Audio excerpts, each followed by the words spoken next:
program, this summit. A national security summit is organized by the Nigerian police with focus on strategies to curb the menace of kidnapping, recurring farmers and herders clashes, and general insecurity in the country.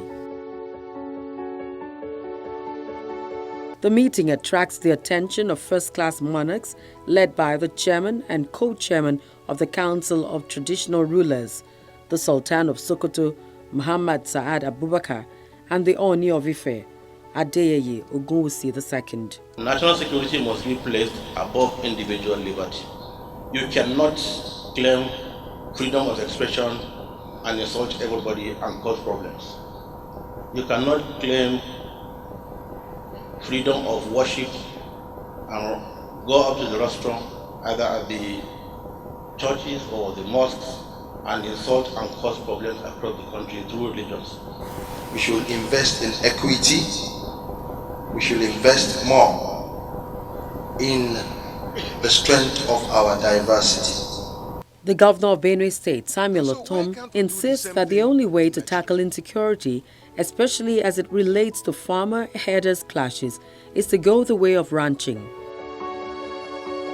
He adds that while the land space is not increasing, the population of the country is and poses difficulty in demarcating grazing paths and farmlands. In South Africa, they ranch.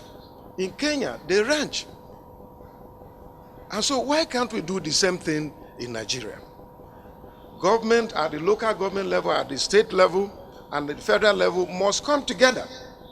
Because the issue of ranching cannot be done overnight, but that is the only solution that can bring peace on this matter. Herdsmen attacks is even a huge challenge for security operatives who are daily strategizing and re-strategizing to check the menace. The Nigerian police force currently needs to recruit additional 155,000 officers to police Nigerian population of approximately 182 million. This is a gathering of traditional institutions from the various local government areas in Kogi State. Heads of union partnering with police, political office holders, the Miyetti Allah Cattle Breeders Association, and security agencies. We need to do a summary. The mission here is simple: to discuss the peaceful coexistence of the people, mainly centered on the threats of herdsmen. We want to reassure the royal fathers here, go back and tell your subjects that it's a point that is well taken and action has been taken as far as the police is concerned. We still need your cooperation also, because it is only when we talk to each other that we can find solutions. When we fight, at the end we still have to come and sit down and talk. So it is better we sit down, we discuss and find a way out. And I'm sure all your advice here is well taken. Mr. Honor Ekomo, a security expert, is exasperated at the way the continuous herdsmen attacks is treated with kids' gloves. He wants the federal and state governments to talk and act tough. It is quite worrisome, it's quite troubling. A situation where you have killings in Taraba State, Delta State, Enugu State, Ekiti State, everywhere. You have herdsmen attacking Edo State very recently, within the last 1 week. You have herdsmen attacking and killing people, and there is no word from the federal authorities. Now, this could be a result of two factors. Number one, that the local authorities are handling it. Local authorities being state government and maybe the police agency. They are handling, because when herdsmen attack and kill people, it's a murder case. So perhaps it's being treated as a murder case. But I think it should be seen in probably a larger picture than just that very impoverished look at it, in the sense that you have this, what appears to be coordinated herdsmen attack going on around the country, Benue State, just everywhere. I mean, there's crisis. And for me, it's a national security problem. It's no longer an issue of just one state. Now, when this thing used to happen in Zamfara State, We used to think it was just Zamfara problem, but now it's everywhere. And so I think it's something that should engage the interest of the federal government, something that the federal government should become very concerned about, and something that this silence appears to be quite ominous. Perhaps it's a tacit acceptance of the status quo, which is totally unacceptable. And then these militias, having people who are armed carrying AK-47 around, I have seen them. I've actually seen them on this back road. I think there's a road from Delta State into Edo State coming through Asaba. There's a back road there. I've forgotten the name of that road. Going through many villages into Ewohimi. I have actually seen Fulani herdsmen with AK-47 on their back. I'm like, what is this? Why are they carrying assault rifles? You need sticks to herd cattle, not assault rifle. Would there be a way forward if the National Grazing Bill before the National Assembly is considered? The National Grazing Bill is not a good policy. In fact, it's a very bad policy, and it's not well thought through. And I think it should be jettisoned. And I think certainly the Assembly should not consider such a bill. The reason being, you cannot and you should not favor any sector of the economy. The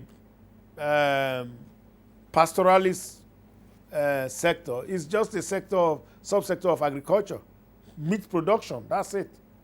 We're sure it also gives work to the people, but now from our conversation, it's giving work to more West Africans and even Sudanese than Nigerians. So that's unfortunate. So perhaps we should start checking the papers of the pastoralists to ensure that they are Nigerians and they are not Sudanese or whatever. But having said that, the point here is a farmer in Lagos cannot live here and go to Zamfara State or to Kebbi State and say, okay, there's a national farming policy, so here I come. You guys give me land. I want to start farming, or you guys move away. This is land that has been set up by the federal government. If you go there, you buy land, like we all do everywhere around this country. So if herders want to come to my community in Edo State, for example, and rear their animals, which they do, they should purchase their own land. They should go to the prescribed authority in the area, who is the Oba, the Onoje, that's what we call them in our place. They should go to the Onoje and say, look, we want to buy land, we want to rear cattle. And then it will be sold to them. It's a commercial transaction. If you want to build a house, you don't just go anywhere you see, maybe you see a plot of land and there's no owner there, then you jump in and start building it. You don't do that. So it doesn't stand to reason at all. Mr. Ikomo seems to have a solution to the Fulani herdsmen and farmers' crisis. There are laws on the books, plenty of statutes on the books against murder and against rape, which these people commit all the time, against kidnapping. Let us enforce those statutes. So if the police, the police chief in the area is not able to enforce it, then he should be fired, should be dismissed for incompetence. And that is really what needs to happen. When you dismiss 2-3 police chiefs in a row, the fourth one will say, you know what, I'm not going to be dismissed, I'll do my job. But a situation where, in this country, people go and beg, and even when they are not able to produce, they are not able to do their job, and somebody begs in their behalf, it's really very unfortunate. So the rule of law must take its prime place in this country. And law must be obeyed, such that even if the guy comes from Sudan, Central African Republic, Niger, wherever, to come in here, Nigerians cannot go there and do any mess like this. Nigerian does any mess like this, they will teach him serious lesson. And it's not like the Nigerian embassy is going to stand up and speak for any Nigerian out there. So what I'm saying is, just like we obey other countries' laws when we go there, they must obey our laws when they come here. Or even if the pastoralists are of Nigerian origin, they must also obey the laws and the customs of the host communities wherever they go. That's all. We don't require any rocket science.